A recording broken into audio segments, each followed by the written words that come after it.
Let's talk about a legend you probably think you know, the Mothman. But this isn't just a monster story. We're going to peel back all that folklore to get to what's really going on here. A story about killer chemistry, hidden contamination, and a community trying to put a name to a threat they couldn't even see. It all kicks off with this feeling. You know, that chilling, primal sense that you're not alone? That something's watching you from just out of sight? Well, that's exactly what started this whole thing in Point Pleasant, West Virginia. Okay, so these three dates, they are the absolute pillars of this entire story. You've got an industrial past that basically got buried. Then a whole year of these terrifying encounters. And it all culminates in a massive, catastrophic failure that for the people there seemed to confirm every single one of their worst fears. So where do we even begin? Let's start with the legend, the story as the world first heard it. Because honestly, before we can even touch the science, you have to get a feel for the pure fear that was gripping this community. So picture this. It's November 1966, and suddenly the reports start pouring in. Two young couples are driving when they see this huge winged figure with these glowing red eyes. And it doesn't just appear, it chases their car at insane speeds. But here's the kicker, the detail that's absolutely crucial in all these stories. The sightings almost always happened right near this old, abandoned TNT plant, a place everyone just called the TNT area. And then, boom.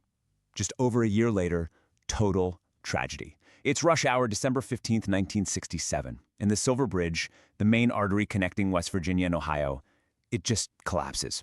46 people died.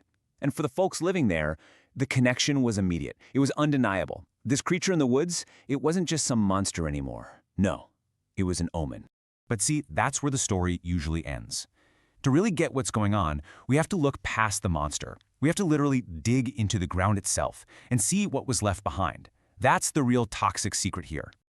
Because before there was a monster, there was the war. We're talking World War II. This massive complex, the West Virginia Ordnance Works, was thrown up for one single urgent reason: to crank out thousands and thousands of tons of TNT for the war effort. Now you gotta understand, making TNT is a seriously nasty chemical process. You start with something called toluene, and you just keep hammering it with this potent cocktail of nitric and sulfuric acid. It works great for making explosives, but the byproduct? It's a huge amount of incredibly toxic, acidic waste. And the crazy part is, when the war ended, they just left it, dumped it all into unlined ponds, buried in the dirt, and walked away. So let's put it all together. You've got this landscape that's been scarred by war and industry, and it's holding this huge toxic secret.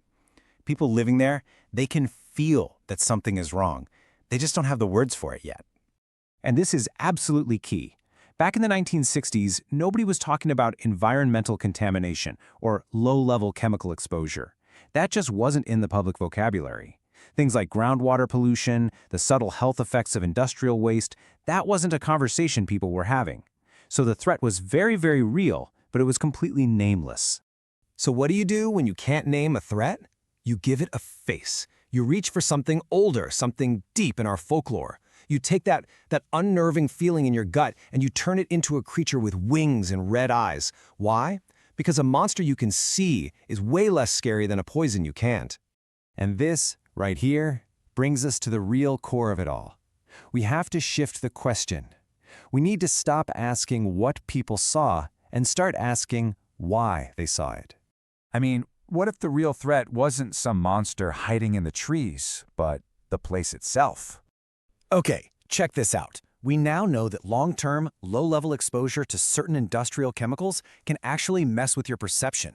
It can change how your brain interprets what you see, how it processes sensory information. It can even ramp up feelings of anxiety and fear, basically making the unknown feel, well, alive and menacing. So what was one of the invisible culprits here? Let me introduce you to dinitrotoluene, or DNT for short. This stuff is a key ingredient in that toxic soup left behind by the TNT plant. And the worst part? It's incredibly persistent. It doesn't break down. It just sits there in the soil and the groundwater for decades, an invisible toxic ghost. And here's the thing. This isn't just some weird, isolated story from the 60s. This exact pattern, an invisible chemical causing very real symptoms that everyone dismisses at first, it has happened over and over again. Just look at this comparison.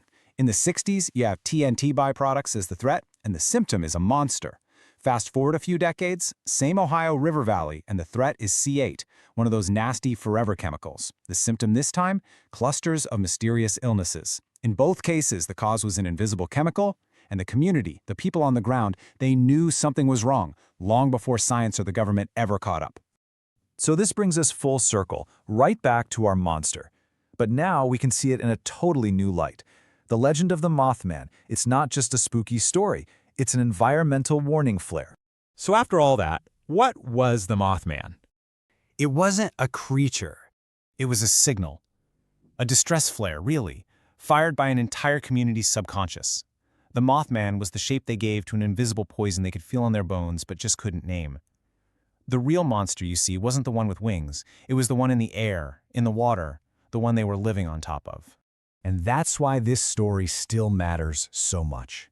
The legacy of these chemicals isn't just in the West Virginia soil. It's in water systems everywhere. It's in us. The question isn't, is there something in the woods anymore? The real, terrifying question now is, what's in your blood?